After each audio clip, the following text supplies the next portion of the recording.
सत्य कड़वा होता है। जय नमोस्तु तुम आनंदिमो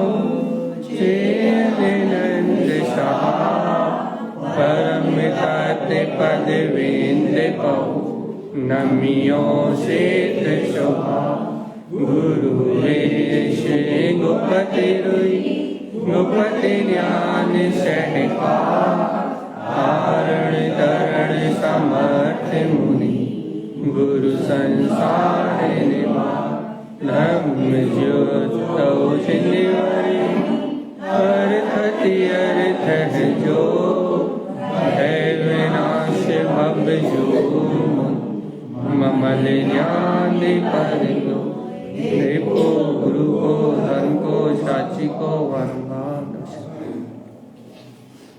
श्री कमलवती श्री का मंगला शरण ले लें। चल कमलवती श्री गणराज जी। तत्त्वं च परम तत्त्वं परम परम भावदर्शी परम जिनं परमेष्ठि नमाम्यहं परम देवी देवस्य। बोलिए आचार्य प्रवर सद्गुरुवर संत तारतरमलाचार्य जी महाराज की जय हो।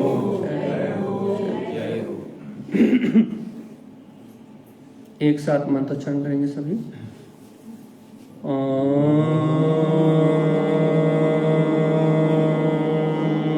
नमः ओं सिद्धे नमो नमः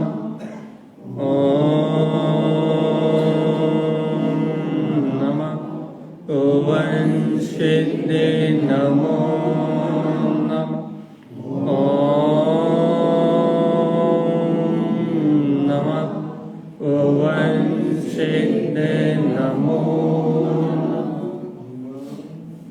परमराज श्रीमद जिनवाणी सद्गुरुवार श्रीमद जिन तारण स्वामी और सर्वज्ञ जिनेन्द्र परमात्मा की अमृत में ज्ञान रस था। यह श्री कमलवती श्री ग्रंथराज जी जिसको अपन ने अभी 3 दिन से स्थापित किया था, उसी के अंतर्गत अपन वांचन कर रहे हैं। चलिए भाई, हाँ अब करो प्रश्न। कहाँ गए सब? सुबह से तो आधी की आधी पब्लिक भी नहीं है, प्रश्न करता अभी नहीं है शाम को कोई भी। कहाँ गए सब? करता बुद्धि का कोई भी नहीं है। अच्छा सुबह ही आते हैं सब? तो भैया जी एक प्रश्न जी। जैसे आपने कल बोला था नरक वाला, जैसे आपने नरक में अगर मतलब जो जीव जाता है नरक में तो मतलब उसको वहां से जल्दी मतलब नरक की तिरंज मनुष्य मिल जाती है और बाकी और गतियों से देर में मिलती, इसका क्या कारण है? चल हम एक मिनट, हमने क्या बोला था, हम अपनी बात क्लियर कर दें। हमने ये बोला था कि नार के जीव नियम से मर के नरक में दोबारा उत्पन्न नहीं, और नार के जीव देव गति में भी नहीं जाते। तो नार की जीव की 2 गतियां बचती, या तो वो जन्म लेगा तो आएगा तो मनुष्य गति में आएगा अधिकतर, या फिर पशु गति।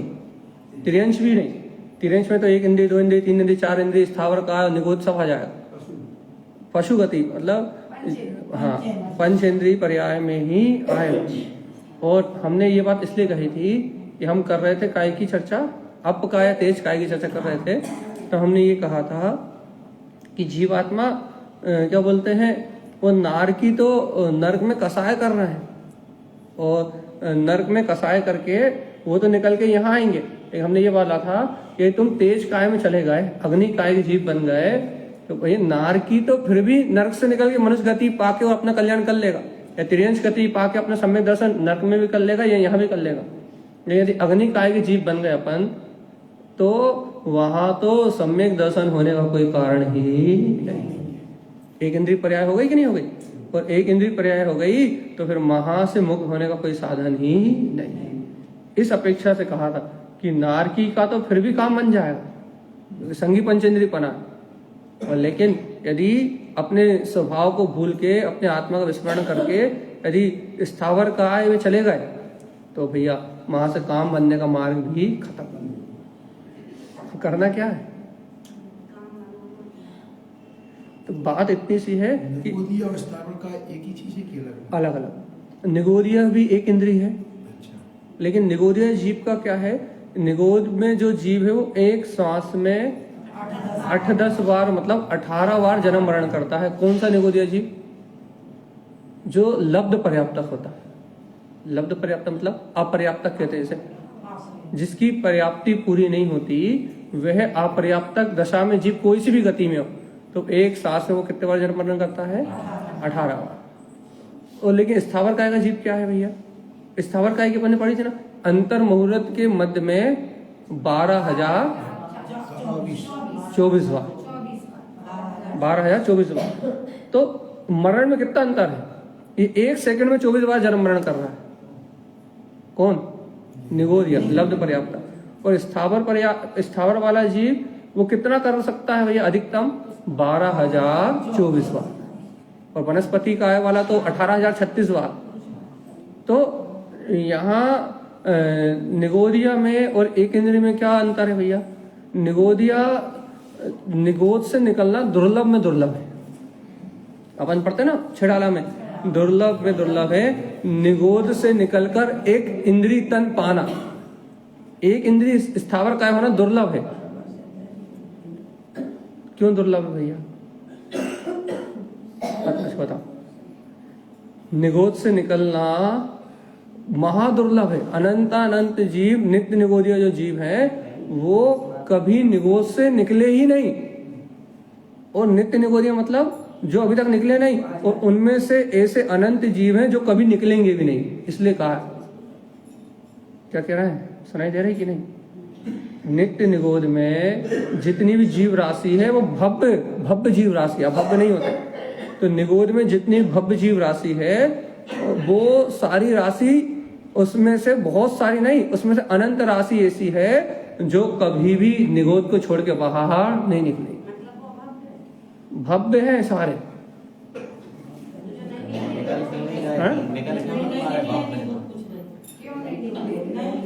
एक मिनट, अरे शांत बैठो। हमसे प्रश्न करने का तो आपस में जवाब मत दो, हमसे पूछो। एक ने पूछ लिया ना, अब सुनो। निगोद में जितने भी, नित्य निगोद में जितने भी जीव हैं उनमें अभव्यता का गुण नहीं होता, उनमें सब भव्य होते हैं। लेकिन भव्य होने के बाद भी नित्य निगोद में कह रहा है, नित्य निगोदिया सारे जीव भव्य हैं, लेकिन उनमें से कुछ जीव ही निकलेंगे बाहर उछक के, सब जीव नहीं निकलेंगे। तो भैया क्या भैया, भव्य होने के बाद भी अनंत जीव कभी भी मोक्ष को प्राप्त नहीं करेंगे। भव्यता अभव्यता ये जीव का पारिणामिक भाव है।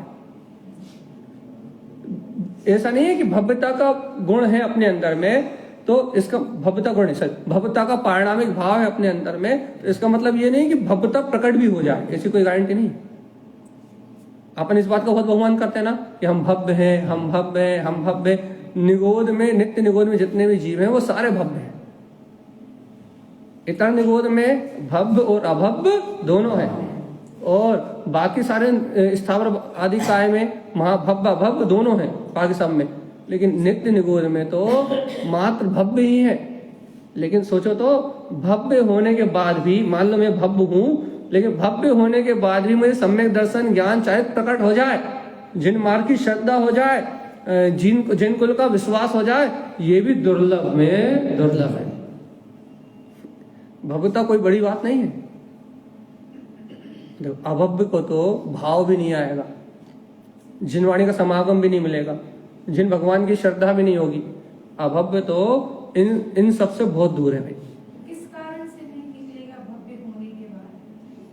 नित्य से हो ना, सर्वज्ञ की सर्वज्ञता, उसकी खुद की उपादान योग्यता, स्वयं के पुरुषार्थ का प्रकट न होने का काल। तो काल मतलब क्या इसी काल में? वो तो आपने कहा कभी निकलेगा नहीं। नित्य निगोदिया जीव ऐसे अनंत है जो कभी निकलेंगे नहीं, कभी नहीं निकलेंगे।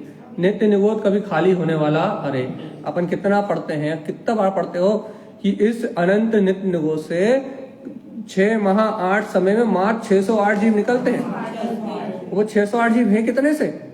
अपन ने उस व्यवहार राशि में पढ़ा कि नहीं पढ़ा?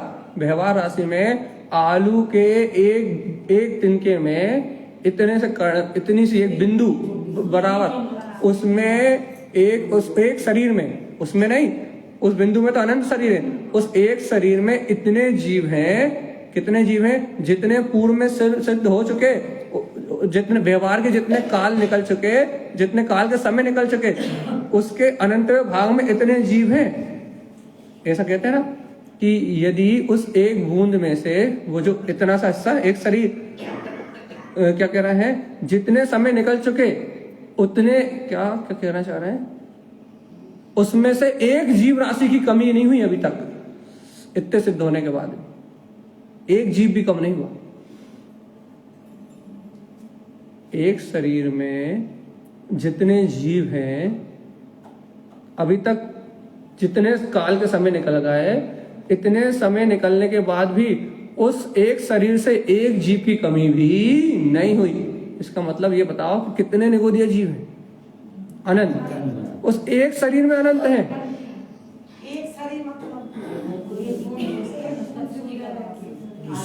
सुई में जितना पानी आता है उसमें असंख्यात शरीर है। सुई में जितना पानी आता है उसमें असंख्यात शरीर है। उसके एक शरीर में इतने जीव हैं। हाँ, इतना खतरनाक है संसार। आप कल्पना नहीं कर सकते। इसलिए तो कहना है सावधान, अवक्ष खाने के पहले होश में आ जाओ, नहीं तो अपने को लोग खा जाएंगे, अपने को खुद पता नहीं लगेगा।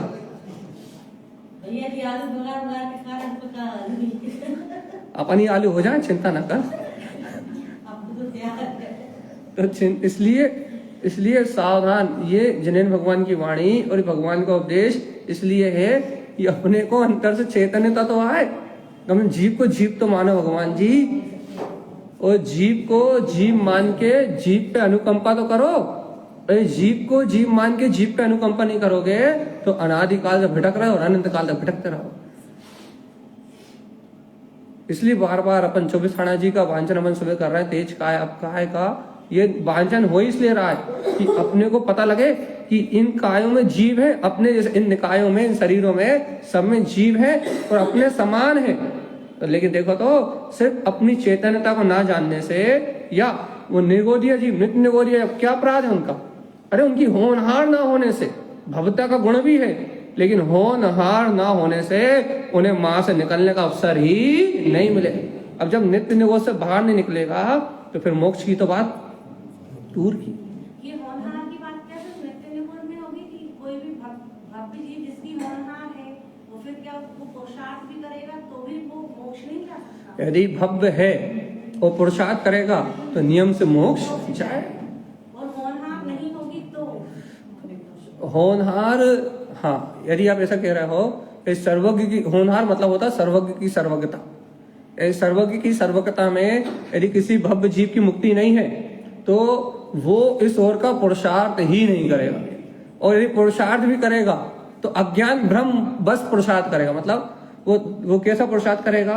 वो क्रियाओं को धर्म मानने वाला पुरुषार्थ करेगा। बड़े बड़े प्रोग्राम करवा लो, बड़ी बड़ी व्रत ले लो, बड़े बड़े बाहर के अपने दिखावे वाले कार्यक्रम कर लो, 11 अंग और 14 पूर्व का पार्टी हो जाएगा, 9वें ग्रह तक चला जाएगा, 28 मूल गुणों का पालन कर लेगा, लेकिन सम्यक रूपी रत्न को प्राप्त नहीं कर पाए। लेकिन उसे स्वयं को थोड़ी पता होगा, ये सब तो सोच रहा होगा। वो तो कोई जो 9वें ग्रह तक चाहते हैं उन्हें थोड़ा पता लगता रहता कि हम दृढ़लिंगी है, क्योंकि उनके अभिप्राय में सम्यक नहीं रहता। बस उनके अभिप्राय में अज्ञान मार्ग को ही मोक्ष मार्ग जानने की अज्ञान रहता है। उन जीवों को चारों गतियों, लेकिन उस समय हमने जब सुना था तो कह रहे थे जब जीव का संसार काल अर्ध पुद्गल परावर्तन से किंचित न्यून बचे तभी उसे सम्यक दर्शन होता है। दूसरा सिद्धांत, जब जीव का संसार काल मोहिनी कर्म की स्थिति, दर्शन मोहिनी कर्म की स्थिति, अंता कोड़ा कोड़ी सागर बचे। अंता कोड़ा कोड़ी सागर मतलब एक कोड़ा कोड़ी सागर के अंतर 59-70 कोड़ा कोड़ी सागर है अधिकतम, इतनी क्षय हो जाए और एक कोड़ा कोड़ी सागर के अंतर्गत बचे जब उसमें सम्यक दर्शन प्रकट होता है। तो ये सब कर्णाली योग की बातें हैं, कर्म सिद्धांत हाँ बस वो भी कर दो, कूड़ा कूड़ी तो भटक नहीं पड़ा। अंता कोड़ा कोड़ी अब पुरुषार्थ है। अपन को ऐसा लगा कि आज अपन ने आज जन्म ले ला और कैसे नहीं कूड़ा कूड़ी तो- इधर निगोद नित्य निगोद में अंतर क्या है? दोनों में दुख एक समान है, लेकिन नित्य निगोद वाला जीव नित्य निगोद से कहीं बाहर ही नहीं निकला, और एक बार जो इतर निगोद में आ गया वो त्रस्त पर्याय आदि प्राप्त करके, स्थावर पर्याय आदि प्राप्त करके वापिस इतर निगोद में जा सकता है। असंख्यात बार, अनंत बार नित्य निगोद से निकल इतर निगोद से निकल सकता है और वापिस इतर निगोद जा सकता है। भव्य अब कोई भी हो, भव्य हो या अभव्य हो, इतर निगोदिया कोई भी जीव असंख्यात बार वहां से निकल सकता है और असंख्यात बार वापस प्राप्त कर सकता है। उधर ही जाएंगे। इतर निगोद 2000 से अधिक के बाद तो जाना ही पड़ेगा ना, फिर निकल जाएगा। मनुष्य जन्म नहीं मिल सकता। काय नहीं मिलेगा, त्रस्त पर्याय, स्थावर पर्याय कुछ भी मिलेगी। चलो तो आपने सुबह जनरल में बताया था, तो उसमें आपको बताया कि वहाँ एक मिनट, एक कोई पूछ रहा है, शांत, हाँ बोलो। आपने उसे बताया था कि गारव करते हैं तो फिर जीव के उसके ऐसे भाव होते होंगे, तो किस कारण फिर ऐसे हो जाते होंगे कि वो इतना मन बुद्धि चित्त अहम, ये चार चीज अपने को मिली है। तो मन काय के वजह से मिला है? मोहिनी कर्म की वजह से, ठीक है। मन बुद्धि, बुद्धि काय कौन से कर्म की वजह से मिली है? ज्ञानावर्णी कर्म की वजह से। अंतराय कर्म की वजह से क्या मिला? हाँ दर्शन मोहिनी कर्म के आवरण से चित्त मिला। अंतराय कर्म की वजह से अहम। ये जीव पे जो मान कसा है ना, ये क्या है? अनादि काल का मिथ्यात्व को मान कहते हैं। सुनो अच्छे से, अहम शरीर में हूं, ये अंतराय कर्म तो है जीव के उदय में। ज्ञान अंतराय, दान अंतराय, लाभ अंतराय, भोग अंतराय, अपने स्वभाव से तो रहित है ही, अपने स्वभाव पे तो आवरण डाल के रखा है। लेकिन सुनो अच्छे ध्यान से, अहम मतलब क्या है? मिथ्यात्व। मिथ्यात्व मतलब जीव जिस पर्याय में जाता है उस पर्याय को ही मैं रूप वेदन करता है, मैं ही रूप मानता है, मैं ही रूप अनुभव करता है। इसे कहते हैं मान कसा है। जो अपने को झूठ थोड़ा बहुत मान आता ना, दुकान मेरा, मकान मेरा, या फिर अपने पास धन हो गई, दौलत हो गई, ये जो मान आ रहा है ना, ये मान तो ऊपरी एक अलग बहुत स्थूल बात है। ये मान एकदम स्थूल बात है, लेकिन ये मान किस लिए है? क्योंकि अपना अहम मतलब मिथ्यात होने के कारण से अपने को अपने शरीर में मेपना भाषित हो रहा है, वर्तमान चलने वाली पर्याय में मेपना भाषित हो रहा है। तो वर्तमान पर्याय में जब शरीर को ही मैं मान रहे हो, तो फिर घर, पुत्र, परिवार, दुकान, मकान, ये सब तो मैं लगेंगे। इस संसार में आचार्यों ने कहा है, यदि जीव का मान टूट जाए, यदि जीव की मान कसाई छूट जाए, तो ही क्या होता है? तो ही सम्यक की प्राप्ति हो सकती है, तो ही मुक्त हो। अरे अपन कितने से पढ़ते हैं, भगवान के समोषण में भी मान स्तंभ को देख के जिन भव जीवों का मान गल जाए, वो भगवान के समोषण के अंदर जा पाते हैं। भव राशि के जीव भी भगवान के समोषण में जा पाते हैं, अभव तो जा ही नहीं पाते। तो अभव्य राशि के जीव तो भव्य सेतु से पहले रुक जाते हैं। अभव्य सेतु है कि नहीं? भव्य सेतु, भव्य सेतु के पहले जितने अभव जीव होंगे रुक जाएंगे, उनका तो काम खत्म। भव्य सेतु से आगे कौन बढ़ेगा?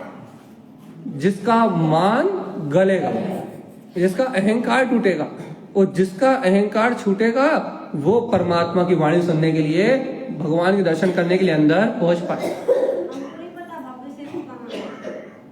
समोषण की रचना नहीं देखी आपने? हाँ, लेकिन उसमें पता नहीं है कहाँ है। भगवान के समोषण में मान स्तंभ से पहले भव्य सेतु है। पहले जीव भव्य सेतु पार करता है, वो ही भगवान के दर्शन, उनकी वाणी को सुन पाता है। और जितने अभव्य जीव होते हैं वो सेतु को समोषण में जाते तो है, लेकिन आठवीं पृथ्वी पर पहुंच नहीं पाते, मान स्तंभ तक नहीं पहुंच पाते। भव्य सेतु के बाद इतना प्रकाश हो जाता है कि आगे अंधे हो जाते हैं, आगे दिखना बंद हो जाता है। उस सेतु की क्या विशेषता है? उसमें अभव्य जीव को इतना प्रकाश हो जाता है, उसकी आंखें इतनी बिल्कुल मुंद जाती हैं। अभव्य जीव होता है, उसे आगे का रास्ता दिखना बंद हो जाता है, इसलिए वो वापस आ जाता है मां से। ठीक है। तो ये अंतराय कर्म आपने जो बताया, उसके छाया का फिर कारण? अंतराय आपने झिनवाणी सुनने में अंतराय डाला है, दान देने में अंतराय डाला है ना। तो जब अपन ने अपने जीवन में जब झिनवाणी में अंतराय डाला है, दान में अंतराय डाला है, भगवान की वाणी को स्वीकार नहीं किया, अपन ने अपने अज्ञानवश, अपनी मूर्तावश झिनवाणी की आराधना करी है, अपन ने तो अंतराय डाला है। और किसी का अच्छा हो रहा है तो अपने दान अंतराय, लाभ अंतराय, भोग अंतराय, ईर्ष्या में, जलन में अपन ने डाला है। अब अंतराय अपना अपना अंतराय कर्म बांध रहा है जी।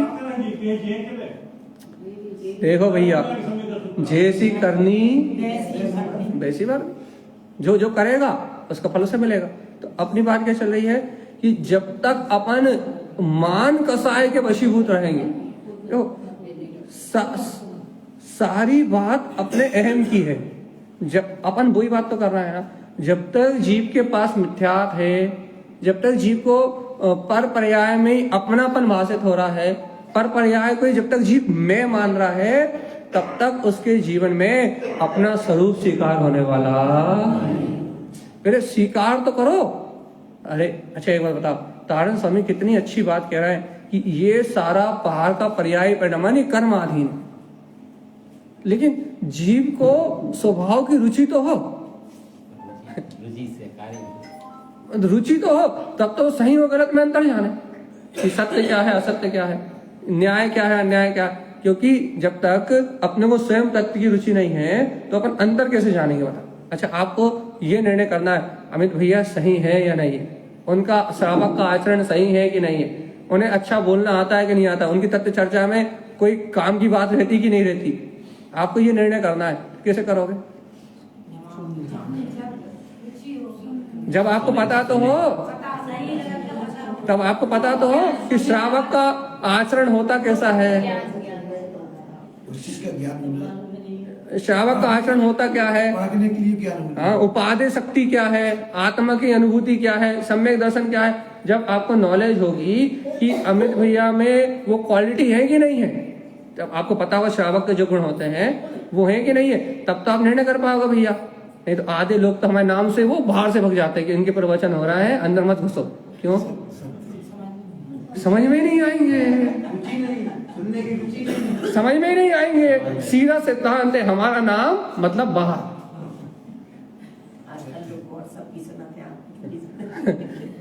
नहीं हमें सुनना बहुत, आप मान स्तंभ के बाहर हो जा, रुचि नहीं है तो मान स्तंभ के बाहर हो नहीं तो अपन सुनने नहीं आपसे तो शरण में गए होंगे, लेकिन ऐसे अभव्य गए होंगे वापस यदि अभव्य होते, सुनो सावधान, यदि उनकी सुनना करके एक के प्रश्न के बाद अपना प्रश्न दूसरा बाद में रखो ना। सुनो, यदि अपन हमने आपसे कहा ना जब तक आप प्रश्न करोगे हम समाधान देंगे, ठीक है, लेकिन एक का हो जाना फिर। यदि अपन अभव्य होते, सावधान, तो आज ये जिनवाणी की रुचि 3 काल में नहीं लगती। क्योंकि एक बार यदि किसी को अभव्यता का गुण प्रकट हो तो भव्य नहीं हो सकता, भव्य नहीं हो सकता, भव्य कभी अभव्य नहीं हो सकता, अभव्य कभी भव्य नहीं हो सकता। ये पारणामिक भाव है, एक बार जैसे हैं वैसे ही रहेंगे। भव्य की भव्यता का जागरण होता है, कोई अभव्य भव्य नहीं होता, ये याद रखना हमेशा। तो समूह शरण में फिर हम अंदर क्यों नहीं गए? कौन ने कहा नहीं गए? अरे भगवान महावीर की वाणी सुन के आए हो कहो तो, जब ये तारण स्वामी का उपदेश मिल रहा है। प्रसाद नहीं कर पाए। द्रव्यलिंगी यदि यह भावलिंगी अभव्य होगा तो 3 काल में भावलिंगी हो ही नहीं सकता, लेकिन भव्य द्रव्यलिंगी और भावलिंगी दोनों हो सकता, क्योंकि अभव्य तो कभी भी द्रव्यलिंगी ही होगा, भावलिंगी द्रव्यलिंगी ही मतलब पुलिंगी होगा, तो कभी भावलिंगी हो ही नहीं सकता। अभव्य किसी चीज की जैसे अपन बोलते भेद विज्ञान को, उसकी सही विधि क्या है? सबसे अच्छा जवाब, आपका जवाब हम 5 मिनट बाद दे रहे हैं। इन लोगों को देख लें, आध्यात्म की चर्चा आएगी, आपका अंदर वाला प्रश्न। और कोई? सबकी जिज्ञासा खत्म कर लो, समय नहीं टोकना हमें। गुरु महाराज तो भावलिंगी संत थे, वो तारण स्वामी सर्वाग सिद्धि का भावलिंगी तो छोड़ो मतलब एक भाव अवतारी, एक भाव करना है। निकट भाव। तो ऐसे एक कई मुनिराज होते हैं। इस पंचम काल में 21 भावलिंगी मुनिराज होंगे।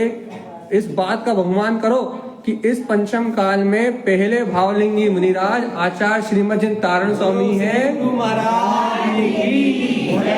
जिसकी शरण हमें प्राप्त हुई है। मात्र 21 होंगे बस, 21 पंचम काल में।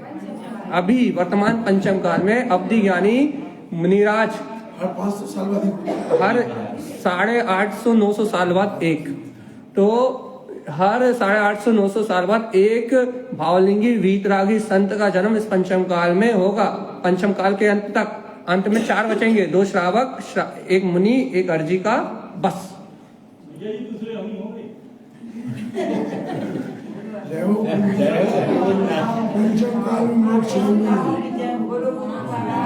अरे हमने आपको ये बात क्यों बताई थी? हमने आपको ये बात क्यों बताई थी कि बहुमान करो कि पहले अवधि ज्ञानी मुनिराज के शिष्य हैं अपन। 43,45,331 जीव जहां जिनकी शरण में थे उनके शिष्य हैं अपन। पहले वीतरागी मुनिराज अवधि ज्ञानी, वीतरागी मुनिराज तो बहुत सारे होंगे, अवधि ज्ञानी वीतरागी मुनिराज पहले हैं पंचम काल के। शुद्ध ज्ञान के अभाव दोनों क्या बोलते हैं, स्वधर्माचार्य और क्या कहे भूत बलि पुष्पदंत के बाद ये जहां शुद्ध का अभाव हुआ उसके बाद ये तारण स्वामी पहले अवधि ज्ञानी देश अवधि। अपना सौभाग्य है कि इन तारण स्वामी की शरण अपन प्राप्त कर पाए। ये बात सुन के इतना बहुमान आना चाहिए कि दुनियादारी का झंझट एक छटके में छूट जाए। इतने सुनने के बाद बाहर जाकर जो भी क्यों काम किया? हाँ, एक मिनट, क्या पूछा आपने? आप यहाँ सुना है, वो बाहर गए तो आगे पास। आपको 2 प्रश्न हो गए, चल दोनों रिजर्व में आ गए। और कोई?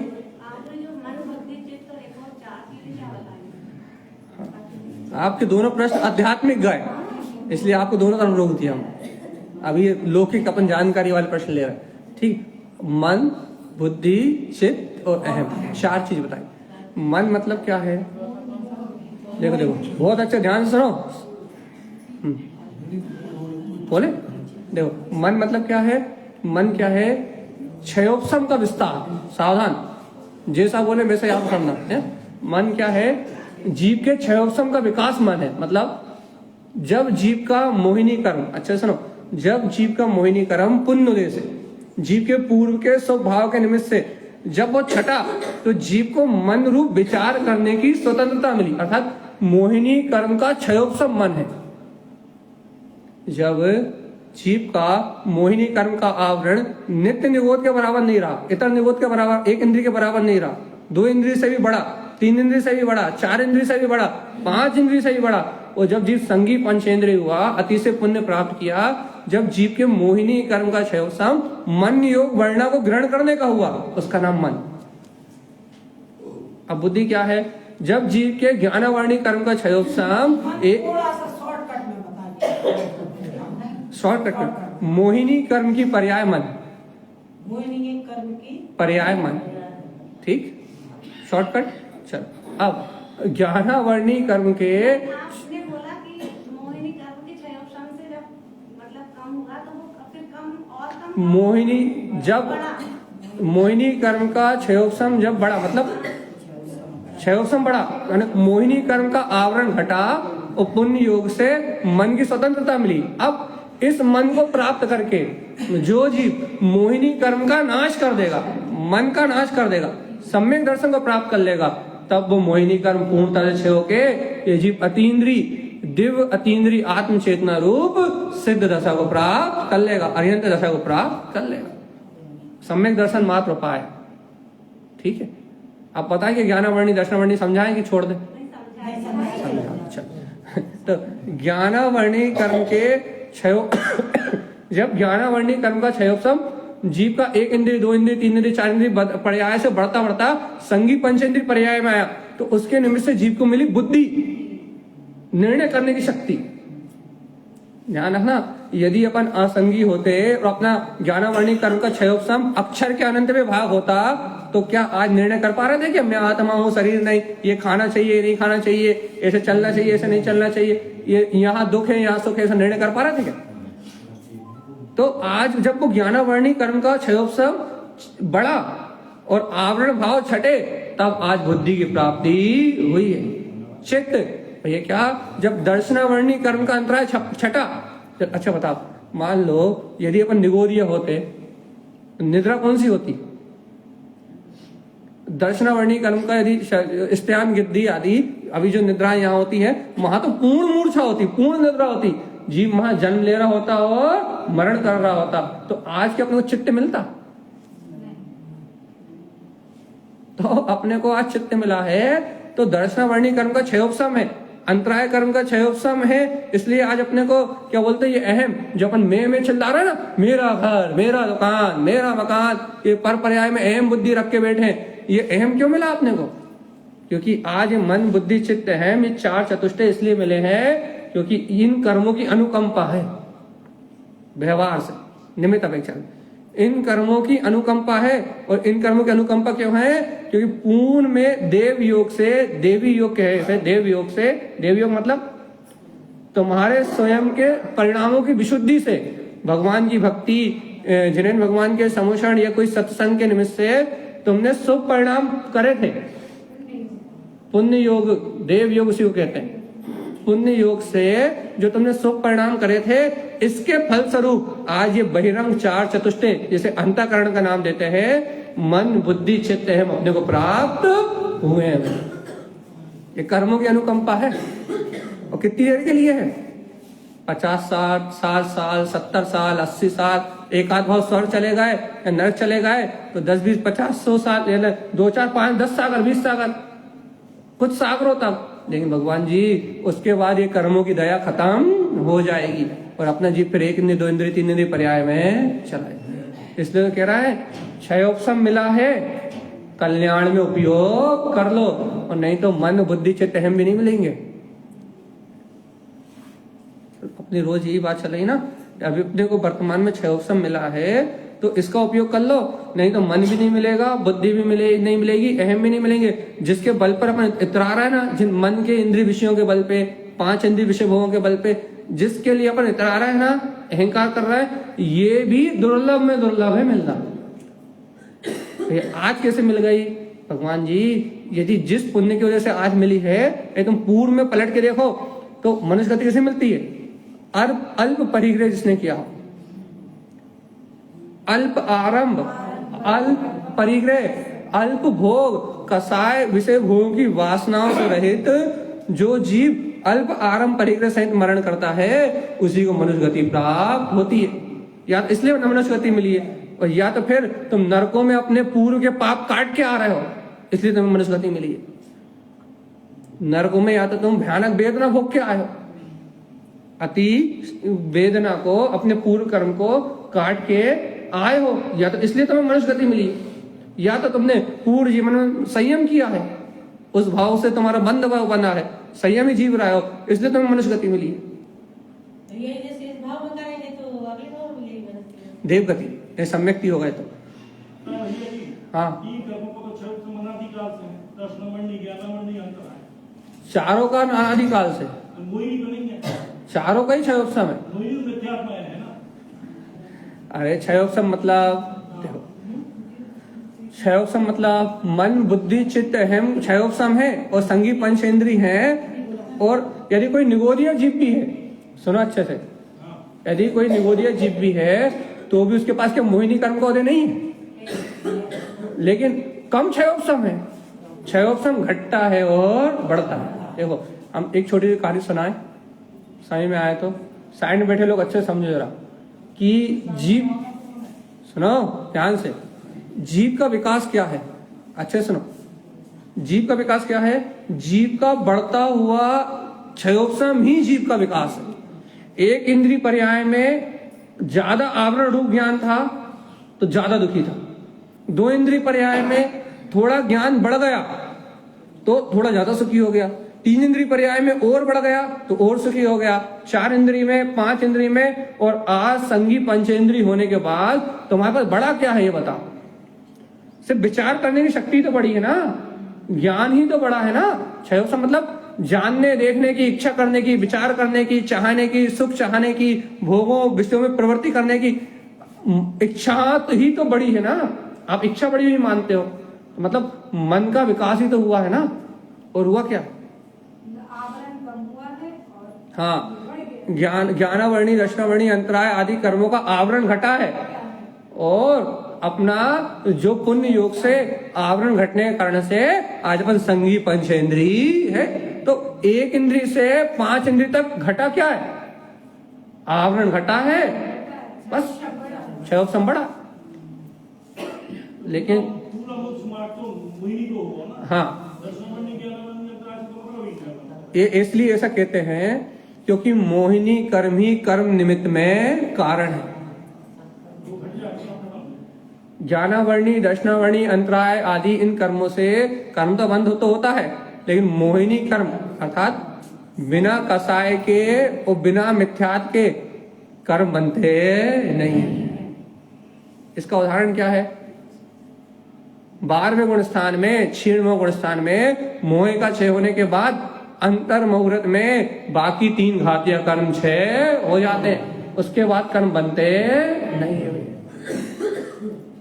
ये जितना भी संसार है ना, ये सिर्फ मोह के कारण बन रहा है। ये ज्ञानावर्णी दर्शनावर्णी अंतराय, ये सारे कर्म क्या बोलते हैं, नाम आयु गोत्र, ये सारे कर्म मात्र एक ममत्व मोह के कारण बन रहे हैं। राग देश और मोह की प्रवृत्ति से ये सारे कर्म बन रहे हैं। और यदि एक मोह हटा दो तो इस दुनिया में अपने को बांधने वाला कोई दूसरा है। पहले ये बताओ कितने प्रश्न होगा, कितने प्रश्न का आंसर होगा, ये बताओ। अभी 2 तो पेंडिंग में रखे, कितने प्रश्न हो गए? राजा श्रेणी की जितनी प्रश्न कहे तो उससे आगे से बहुत कम है। उनके 60,000 नहीं, 6 8 हो गए, 9 हो गए।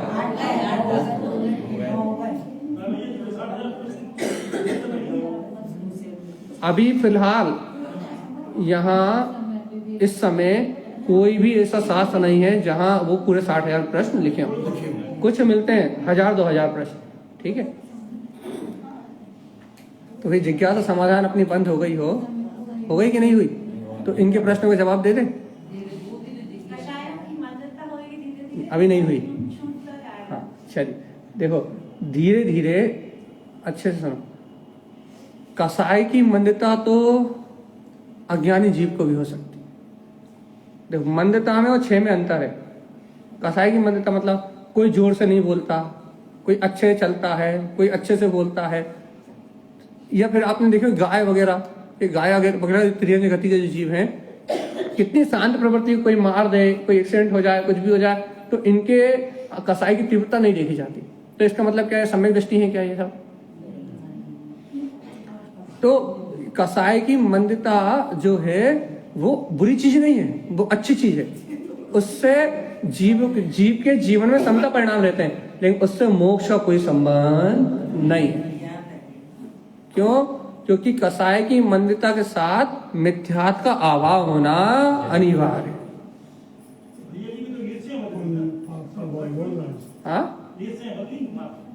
हाँ, यदि कसाय की मंदता है तो अशुभ लेस्या से शुभ लेस्या हुई है।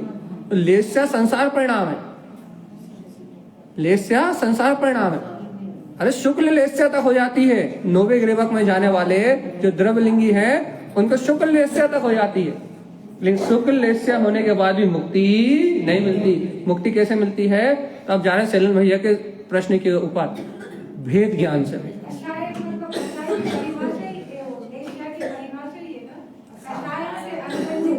कसाय से अनुरंजित परिणति को लेस्या कहते हैं। चलो, तो अब अपन चल रहे हैं सेलन भैया के प्रश्न में, क्योंकि हमारा टाइम बहुत तेज से खिसक गया। 45 मिनट पे आपके जितने प्रश्न के जवाब दे पाए।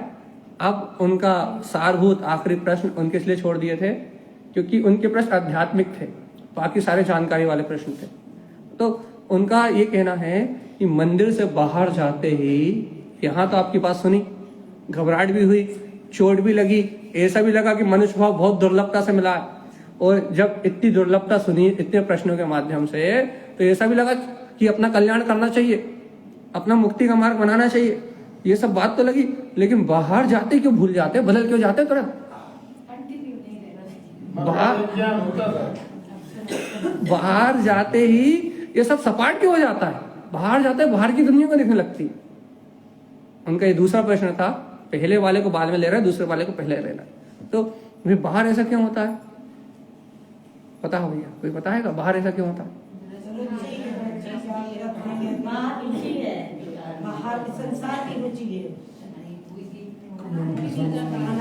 देखो भैया, दो जवाब बस, आपके जवाब ले लिए हमने, हमारी सुन लो।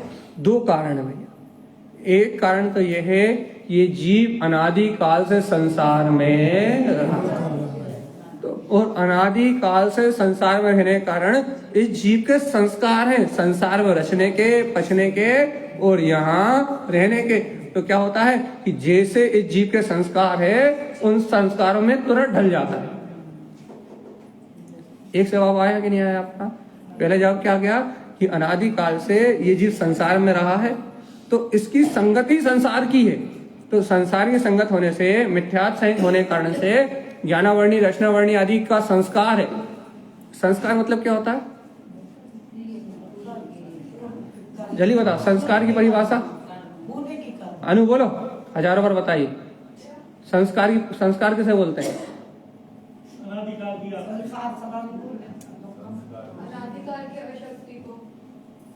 तनु कहाँ बैठी है? संस्कार किसे बोलते हैं?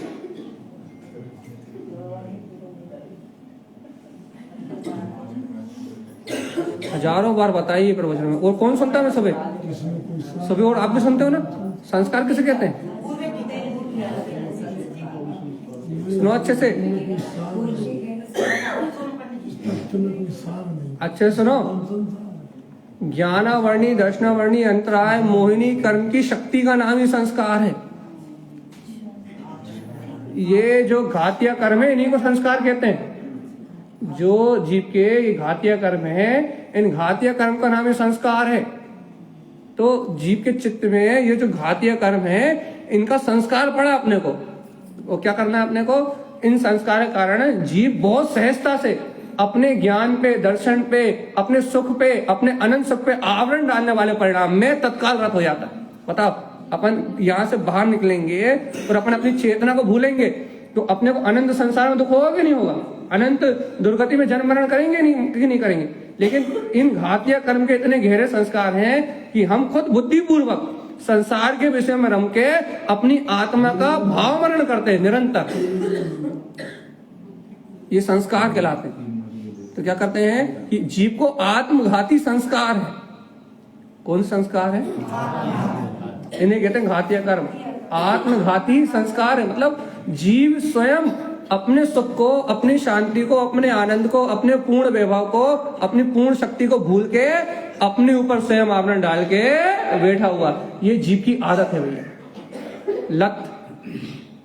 एक पहला कारण जो हमने पूर्णता काय के ऊपर डाल दिया? निमित्त के ऊपर। ये जो हमने समाधान दिया पहला, ये काय की अपेक्षा से दिया?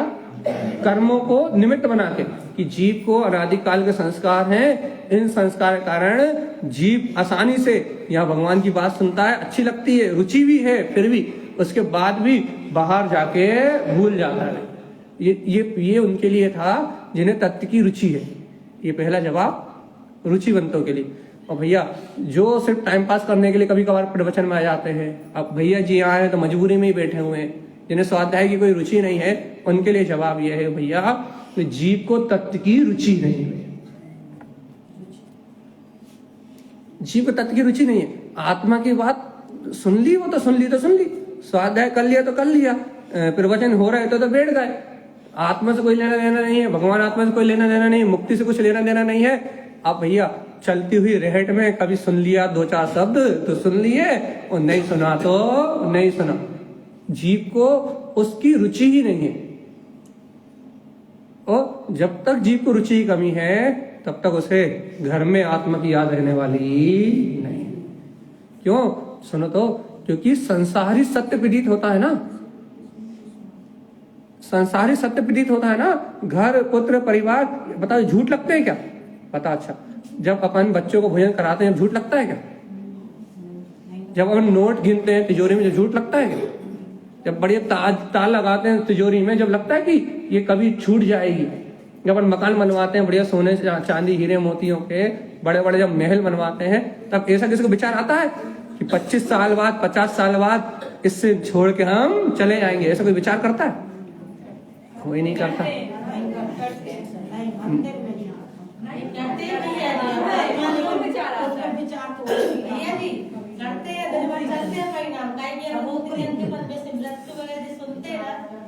मरघटिया वैराग, सावधान, मरघटिया वैराग वो तो सबको आता है। नहीं, उसके बाद भी चलते भैया, अच्छी बात है। तो ठीक है, अपन ने अपनी पूरी शंका की बात इसके समझ ली। दो, एक तो अनादि काल के आत्मघाती, सुनो सावधानी से। अच्छा आप बता दो, हम सुन ले रहे। अनादि काल के जीव को आत्मघाती संस्कार है। ये बात समझ में आ गई कि नहीं आ गई? कि वो आत्मघाती संस्कार होने के कारण से जीव अपने आत्मा की स्मृति भूल के इन घातीय कर्मों के आवरण को बढ़ा रहा है। तो घातीय कर्म के आवरण को बढ़ा के फिर अनंत संसार में जन्म मरण का भाव कर, ये संस्कार। और दूसरी बात, तत्व की रुचि भी नहीं है। और यदि भगवान आत्मा बताओ, यदि सुनो, अच्छा यदि आपको बिजनेस की रुचि है तो ये बताओ, क्या रात में सोते समय व्यापार के विचार नहीं आते? जी, केक बनाने का ट्रिक कहाँ कहाँ याद आती है? बता जल्दी।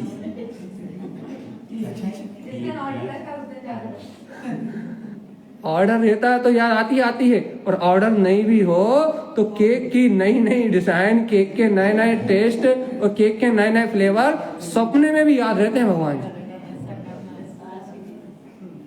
तो ये सब चीजें कहाँ से? अपनी रुचि तो है ना। अपनी रुचि जब बाहर की चीजें याद रख सकती है, बाहर की विषयों की अपने को बिल्कुल स्वतः रह सकती है। तो एक बार बताओ, यदि आत्मा की रुचि होगी तो क्या रोटी बनाते याद नहीं रह सकती? गाड़ी चलाते समय याद नहीं रह सकती? बस वो तो अभ्यास करोगे, रुचि लगेगी तो उठते बैठते सोते जागते कभी भी याद रह सकती है। अब आपका दूसरा क्वेश्चन क्या था?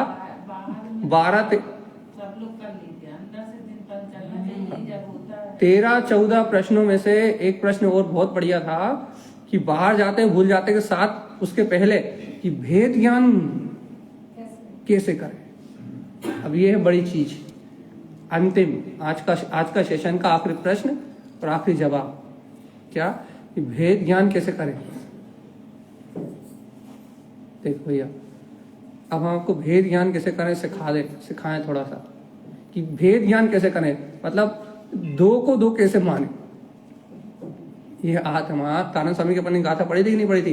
अपा पर इक्षण, तो आत्मा और पर को पहचानो। तो अब अपन भेद ज्ञान कैसे करें ये समझते हैं भैया। तो पहले एक बार बताओ, भेद ज्ञान करने के लिए दो होना चाहिए। अभी तो एक है, अपने एक को दो करना पड़ेगा। भेद ज्ञान होने के लिए दो चाहिए। जब दूध और पानी मिला हो तो अपन नींबू की खटाई डाल के दूध को अलग कर लेंगे और पानी को अलग कर लेंगे। और यदि मिक्सी नहीं हो तो प्योर घी हो तो, चलिए बताओ, प्योर घी हो तो कोई भेद ज्ञान हो सकता है क्या? वो तो अभेद सिद्ध दशा है। प्योर घी तो अभेद सिद्ध दशा है। भेद ज्ञान कब होगा? जब दूध और पानी मिला होगा भाई। तो अब देखो, बहुत अच्छी बात, यदि अपने को भेद ज्ञान करना है तो दो करने पड़ेंगे भाई। आप पहले एक बार बताओ, यदि दो करने पड़ेंगे तो पहले एक बार बताओ कि तुम कौन हो। पहले जीव को, बस यही बात हम कह रहे हैं। आपको लगता है कि आत्मा भी है। अब वही हम आपसे यही हम बात कर रहे हैं कि यहाँ जीव को पहले ये संदेह तो अपने अंदर से मिटे कि मैं तो वो जीव चेतना ही हूँ।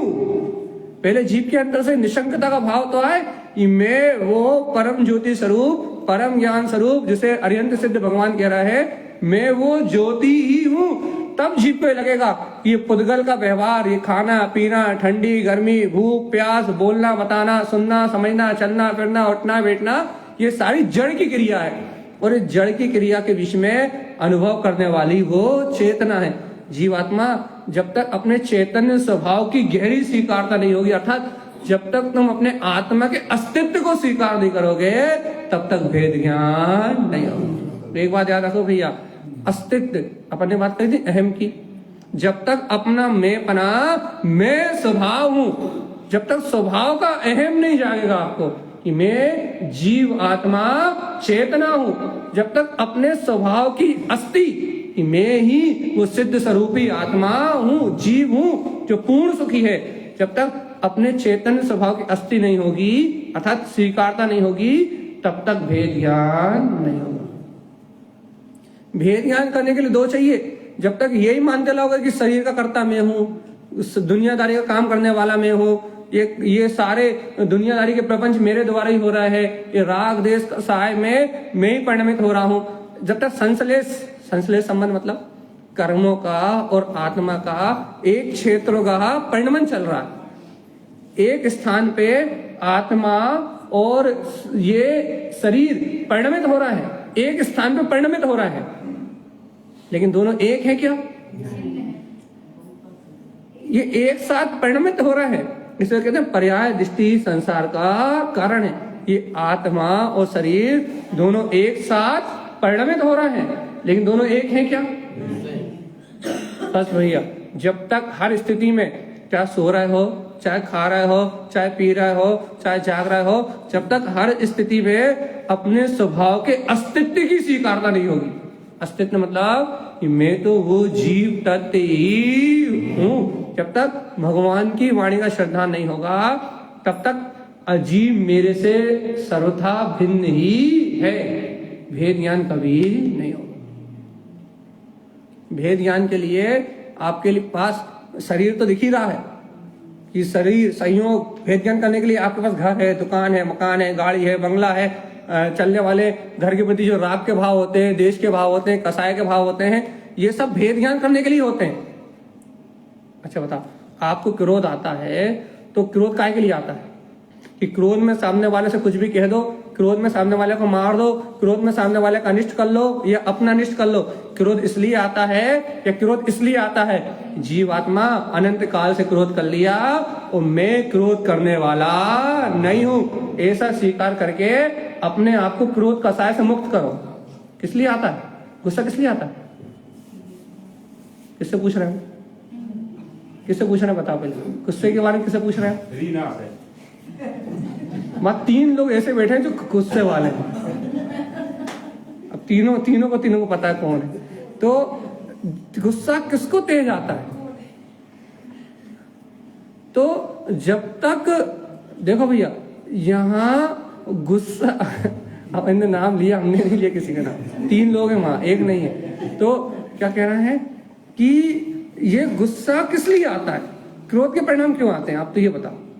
वो ये विज्ञान सिद्ध करने के लिए आते हैं कि ये मेरा स्वभाव नहीं है। पर अपन क्या करते हैं भैया, वहां भेद ज्ञान नहीं करते, इसलिए क्रोध आसक्त होके स्थावर पर्याय, एक इंद्रिय झाड़ की पर्याय में जाके खड़े हो जाते हैं।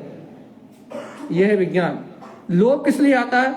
लोभ इसलिए आता है धन के प्रति, दुकान के प्रति, मकान के प्रति लोभ इसलिए आता है कि जीवात्मा अनंत काल से कितना खाया, अनंत काल से कितना जोड़ा, अनंत काल से कौन सी गति में नहीं गए, अनंत काल से क्या खाने के लिए रह गया, क्या पहनने के लिए रह गया, क्या ओढ़ने के लिए रह गया, कौन सी पर्याय प्राप्त नहीं करी। लोभ इसलिए आता है कि लोभ के समय तुम्हें होश आ जाए कि लोभ आत्मा का स्वभाव नहीं। कितना मान करोगे, किस से सम्मान की भावना रखोगे? अरे राजा राणा छत्रपति भी धूल के ढेर बन गए। ये मान इसलिए आता है कि जीवात्मा पुण्य का उदय है। कितना अहंकार करोगे? ये मान कसाय तो नर को निगोद में पटकने वाली है। जब मान का भाव आए तो तारण समय की बात याद करो कि मान अपमान का है रे। ये मान अपमान क्या है? अपनी अपनी सामग्री करो, अपना अपना काम बनाओ, हाथ साकड़ो, माथा साकड़ो, दृष्टि साकड़ो, संसार से कर्तव्य की भावना छोड़ो, हाथ साकड़ो, माथा साकड़ो, पर का विचार करना बंद करो, दृष्टि साकड़ो, पर की ओर देखना बंद करो। क्या करो? सब सिकोड़ लो और अंतरात्मा का चिंतन करो, तो भेद ज्ञान होगा भगवान जी। और यदि संसार का फैलाव करते रहो सिकोड़ने की जगह, और इच्छाएं कामनाओं में और राग में और द्वेष में यदि अपनी बुद्धि संसार का ही फैलाव करती रहे तो 3 काल में भेद ज्ञान होने वाला।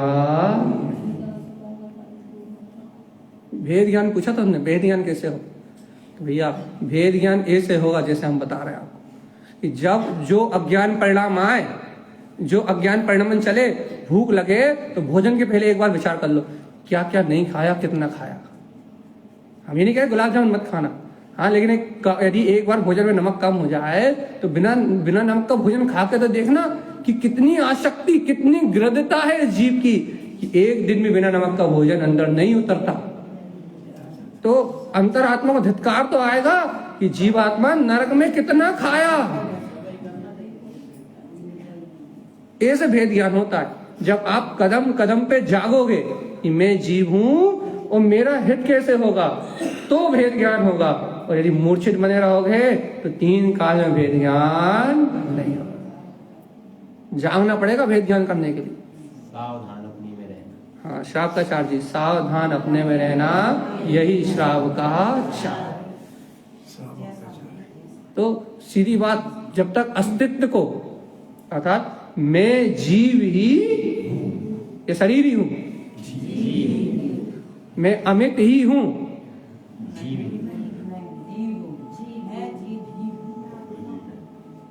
कौन हूं?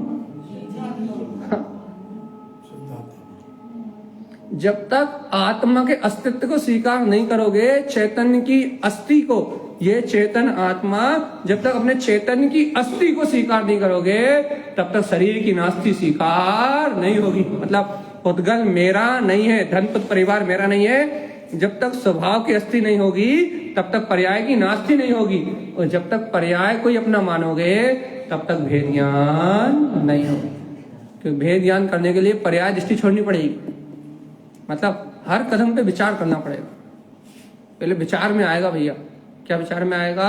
अपने परिणामों को देखना सीखो कि इस समय मेरे परिणाम कैसे चल रहे हैं, और उस परिणाम के फल का विचार करो कि वो परिणाम मैंने अनंत काल में कितने बार कर लिए और उन परिणामों का मुझे कितने काल तक दुख उठाना पड़ा।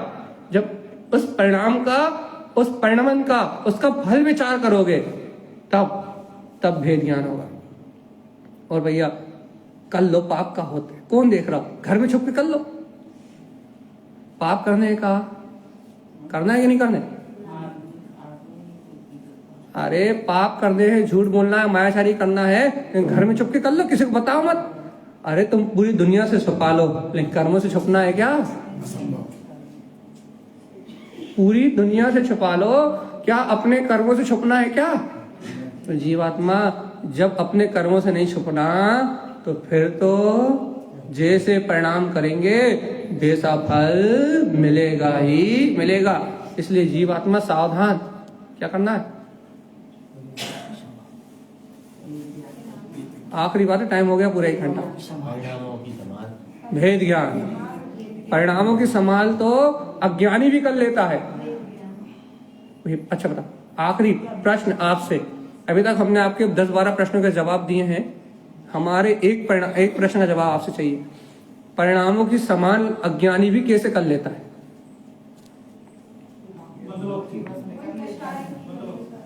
बिल्कुल सही। अज्ञानी भी लोभवश स्वर्ग के लालच से, अच्छी गति प्राप्त करने के लालच से अज्ञानी भी परिणामों की संभाल कर लेता है और अच्छी गतियों को प्राप्त कर लेता है।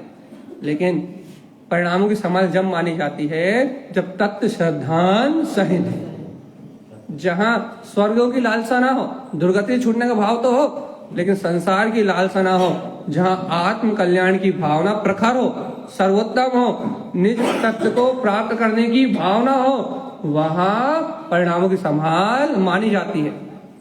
स्वर्ग के लालच से यदि किसी लोभवश, किसी इच्छावश परिणामों की संभाल नहीं मानी जाती। इसलिए मूल क्या है? चलिए बताओ। भेद ज्ञान, भेद ज्ञान हो, तत्व निर्णय हो, या फिर आपको मैं आत्मा ही हूं, इसके बाहर जो कुछ भी हो रहा है इसके प्रति सजग रहो। सजग रहना सीखो कि बाहर जो कुछ भी हो रहा है कर्म का उदय है, और यदि मैं इस कर्म उदय में डूबा रहा तो मेरा जीव वापस निगोद में, नरक में और दुर्गतियों की ओर चला जाएगा। मेरे आत्मा को मुक्ति मिलने वाली। हो गया पक्का? बोले गुरु महाराज कीजिए।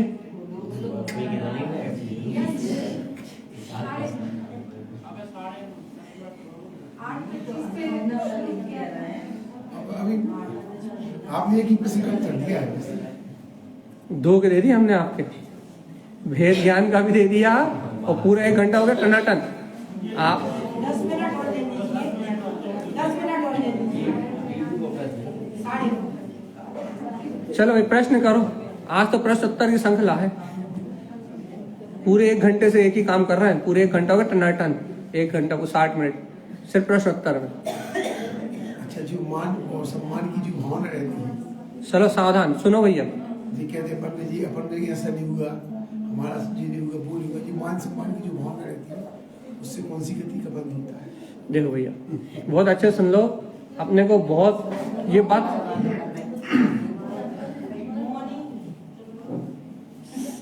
समझने लायक बात सुन लो कि क्या कह रहा है कि इन्होंने प्रश्न किया है कि भैया जो मान कसाय पूर्वक, बहुत अच्छे से, जो मान कसाय पूर्वक अपन व्रत करें, चाहे नियम करें या दूसरों सम्मान की भावना रखें कि हमें सम्मान मिले, हमें सम्मान मिले, हमें सम्मान मिले, इस मान कसाई की भावना से कोई हमें अच्छे से पूछे, अच्छे से बोले, हमें अच्छे से प्रेफरेंस दे, ये जो मान पाने की जो भावना होती है, इस मान पाने की भावना से कौन सी गति का बंध होता है?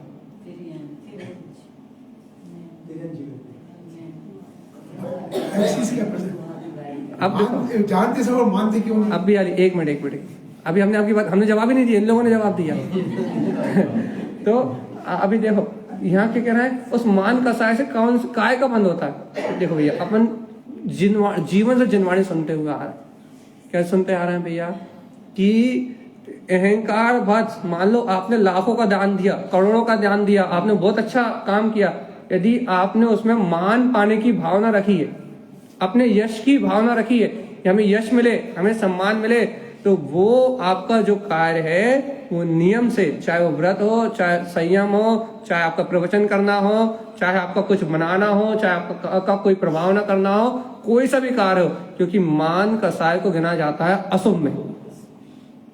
मान कसाय को गिना जाता है, चाहे नाम के लिए दान दिया हो, चाहे कुछ भी किया हो, मान कसाय को गिना जाता है अशुभ में। और यदि उस अशुभ कसाय सहित आपने जो भी काम किया है उसका फल पाप कर्म का ही होगा। नरक गति, आपने तो त्रियंश कह ही दिया था, नरक गति, त्रियंश गति, वो जितनी भी अशुभ गतियां हैं उनसे अशुभ गति का ही बंध होगा। क्यों? क्योंकि मान हमेशा नीच गति करत है। मान महाविष्णु करत नीच गति जगत में।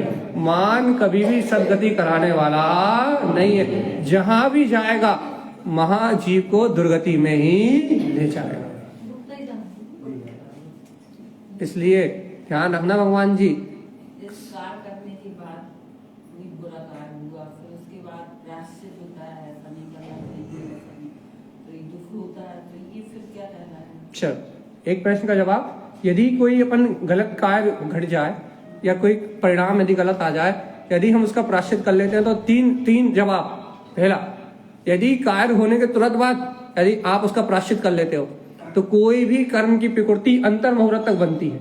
जैसे अपन कोई भी कार्य करेंगे तो 1 सेकंड में पूरा कर्म नहीं बनता, वो अंतर मुहूर्त तक बनता है। यदि आपने कोई भी अहितकारी कार्य किया, कुछ भी गलत कार्य किया, तो यदि अंतर मुहूर्त उसकी बंद प्रकृति होने के पहले यदि आपके भाव संभलने के आ गए, प्रायश्चित के आ गए, प्रक्षालन के आ गए, तो आपका वो निवर्ण कर्म ही नहीं बनता। उस कर्म का बंध उतने तीव्र स्थिति अनुभव प्रकृति प्रदेश रूप नहीं बनता। अब यदि अंतर मुहूर्त बाद बंध पूरा होने के बाद यदि प्रायश्चित हुआ तो फिर उसका अनुभाग, उसकी स्थिति का फल लेने की शक्ति, उसके अनुभाग में अपकर्षण हो जाता है। तो प्रायश्चित क्या करता है? आपके पाप का अपकर्षण करता है। पंच परमेष्टि की शरण में जाके अंतर में अपराध बोध, आलोच, पाठ मार्ट से प्रायश्चित नहीं होते हैं। ये तो क्रियाकांड आडंबर है, आडंबरों से नहीं होते प्रायश्चित। जो आपके अंतर में पछतावे का भाव है, जो अपने अंतर में पछतावे का भाव है कि ये हमारे जीवन में हमारा अपराध हुआ और ये अपराध हमारी आत्मा को पतन की ओर ले जाने वाला है। इस अपराध से सामने वाले को कितना दुख हुआ, या मेरी आत्मा का कितना घात हुआ, मेरी आत्मा संसार के अनंत दुख भोगेगी। ये जो अपराध बोध होता है इसे प्रायश्चित कहते हैं। और वो हाथ जोड़ के संभ्रम समारम आरम के कार्य तनवोदना, वो नहीं है प्रायश्चित, वो रट्टुट होता है। वो कार्य दोबारा भी नहीं करना चाहिए, जी अपन को पश्चाताप होना चाहिए उसको ना करने का संकल्प होना चाहिए, दोबारा नहीं करना चाहिए ऐसा कोई सिद्धांत नहीं है, क्योंकि होता स्वयं जगत परिणाम। संकल्प होना चाहिए कि नहीं करूंगा। और जब तक लत है शराबी एक दिन में शराब नहीं छोड़ सकता। ऐसा सिद्धांत बना दोगे दोबारा नहीं करना चाहिए तो कोई कहेगा कल प्रायश्चित करा था आज फिर हो गया। उसको प्रति समय त्यागने की भावना तीव्र होना चाहिए। अपराध बोध होने के बाद उस अपराध से मुक्त होने की भावना निरंतर होना चाहिए तो प्रायश्चित कहलाता है। और यदि उससे मुक्त होने की भावना नहीं है, हाँ भैया जी डरा दिया, झूठ बोलने से नरक जाते हैं, तो नमन सिद्धांत खत्म। ये ऐसा नहीं होता कोई प्रायश्चित। प्रायश्चित अंतर का तप है। प्रायश्चित क्या है? मतलब पछतावा है, अंतर का तप है। जब जीव प्रायश्चित की अग्नि में तपता है तो उसे घन घाते कर्म भी क्षीण हो जाते हैं। प्रायश्चित तपस्या है, पर तपस्या होती तपने से, क्रिया से नहीं होती। अंतर से जब भाव से तपन होगी, अंतर ज्ञान ज्ञायक भाव की सत्य की स्वीकारता की जब तपन होगी, उस तपन से जो कर्म निजृत होंगे उसका नाम है प्रायश्चित तप। हाँ भैया आप बोलो। सबका स्थिति अनुभव कम हो जाएगा। जो पूर्व प्रकृतियां बंधी हुई हैं, अज्ञान में बांधे हैं, आज प्रायश्चित है, उन सबका स्थिति अनुभव सबका कम होगा।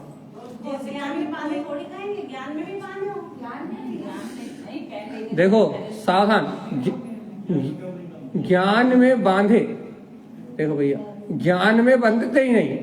ज्ञान में मतलब ज्ञान कहते सिर्फ आत्मज्ञान को। यदि आत्मज्ञान होता, उनसे भिन्नता होती तो बंधते ही नहीं। अब जान के मतलब बुद्धि पूर्वक जानते तो थे गलत है, फिर भी किया तो इसे जानना नहीं कहते। इसे कहते हैं कि भैया क्या बोलते हैं, जानना नहीं है, ये तो बौद्धिक लौकिक ज्ञान है। लौकिक ज्ञान है भैया कि रात में भोजन नहीं करना चाहिए। अब जान बूझ के फिर भी कर रहा है, तो ऐसे लोगों को तो जगह ही नहीं है। ठीक है ना? तो जान के देखो, जानने के बाद रात्रि भोजन करते समय गिलानी आ रही है कि भैया आसक्ति के कारण करना पड़ रहा है। देखो बहुत सारे लोग हैं जुड़े हुए उपास में, बहुत सारे लोग यहाँ भी ऑनलाइन हैं। बहुत सारे लोगों को पहले जब जुड़े थे नए में, हम रात्रि भोजन कैसे छोड़ेंगे, उपासना दीदी है अभी लाइव ही, तो बहुत सारे हैं यहाँ लाइन लगी हुई। तो वो लोग कहते थे पहले कि हम रात्रि भोजन कैसे छूटेंगे, हमारे अभक्ष कैसे छूटेगा, हमारा आलू कैसे छूटेगा, हमारा प्याज कैसे छूटेगा। तो अब जब सुनते सुनते साल 1.5 साल जब हुआ तो अभक्ष तो जीवन में गया। तो अभी ड्यूटी की वजह से रात में भोजन करना पड़ता है। इतनी गिलानी होती है एक कोर अंदर में ले जाने में कि बस इंतजार कर रहे हैं कि या तो ये नौकरी छोड़े और नहीं तो फट से रात्रि भोजन छूटे। वो अंतर में छटपटाहट होने लगती है, खुद अंतर में स्वयं छटपटाहट होने लगती है, अंतर में स्वयं को जागृति आने लगती है, अंतर में खुद को चेतना बोलने लगती है कि अनंत जीवों की विराधना हम कैसे करें। ये होता प्रायश्चित। परिणमन तो हो रहा है, लेकिन प्रायश्चित तपस्या, उसके प्रति गिलानी का भाव अंतर में है और निरंतर ऐसे साधन जुटाने का अभ्यास किया जा रहा है। क्या कि हम इसे कैसे त्यागे भाई। तो भगवान जी अपन कहते हैं ना, सारा काम अंतर से होता है। यदि अंतर में यदि जागृति आ जाएगी तो बाहर में अपने आप ये सारे काम हो जाएंगे भैया। और यदि अंतर में जागृति नहीं आएगी तो जबरदस्ती करवाया जाए तो कोई काम होने वाला नहीं। फल भी अंतर की भावना से होने वाले काम का मिलता है, फल भी बाहर के होने वाले काम का नहीं मिलता। अपने पाल किसी में 1000 बार समझी थी ये बात कि कितना ही अच्छा खर्च कर लो, कितनी अच्छी बाहर की व्यवस्था में डालो, कितना ही बाहर में कुछ कर लो, यदि अंतर के भाव नहीं होंगे तो आनंद बरसने वाला नहीं है। और अंदर का आनंद तो अंदर का ही होता है, बाहर की खुशी अलग है, हमने उदाहरण में दिया था, कौन सा उदाहरण दिया था अंदर की खुशी और बाहर की खुशी में, पता है किसी को याद हो? खुशी का उदाहरण दिया था, अंदर की खुशी क्या है और बाहर की खुशी क्या है? वो अपने आप ढल के चलिए याद करो, अंदर की खुशी बाहर की खुशी, क्या उदाहरण दिया था? अंदर की तो निश्चय कहलाई और बाहर की व्यवहार वाली कहलाई। बाल की जी उठाते निश्चय से समय, अंदर हमने कहा था कोई भी आयोजन में बाल की जी उठाते समय कुछ भी अंदर की खुशी अलग है और बाहर की खुशी अलग है, क्या उदाहरण दिया था? भावना का दिया। चलो हम आप संक्षेप में बता दे रहे हैं, आपको उदाहरण याद आए कि नहीं आए।